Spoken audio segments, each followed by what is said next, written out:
Hello, everyone. Welcome to Instant History Documentary. Medieval history does not begin with dates, but with weight. The weight of survival carried every day by people who did not expect comfort, only endurance, in a world where the future rarely extended beyond the next winter or the next meal, where power did not need explanation because it stood visibly above everyone in stone walls, towers, armor, and weapons. Where castles were not only protection, but reminders that some lived inside safety while many remained outside it, working, obeying, and dying beneath their shadow, where most people were born where they would die and never crossed the gates that defined authority, where kings existed as symbols while empires functioned through the labor of nameless hands, hands that built roads, tilled fields, carried shields, and buried the dead,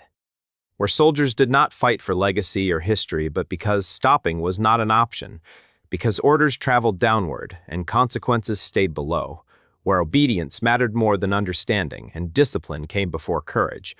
where armor did not remove fear but made it heavier, pressing against the body and the mind at the same time,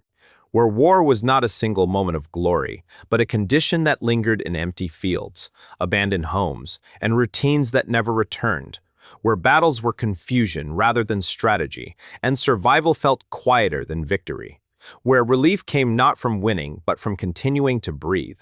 where the dead were rarely spoken of for long because life demanded movement, because crops still needed planting and walls still needed repair, where faith filled the silence left by uncertainty, ringing through bells, prayers, and stone churches, offering comfort while reinforcing order, explaining suffering when no other explanation existed, where knowledge was present but restricted, locked behind language, stone, and authority, where books were rare and learning was controlled, where most people knew only what they were taught and were taught only what was safe to accept,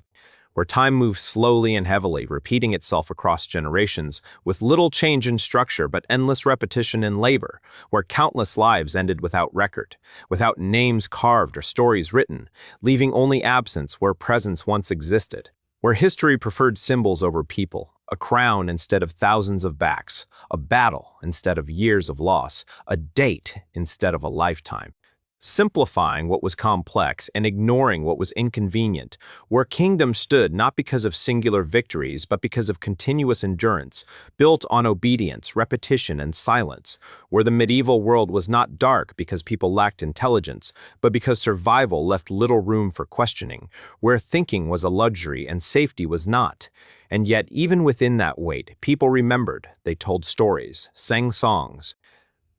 and passed meaning through voices rather than ink, not to be remembered by history, but to remind themselves that they existed, because history is not only written by those who win, but carried forward by those who survive, quietly, patiently, across centuries, and that is medieval history, not a timeline, not a legend, but a pressure that still rests beneath the present.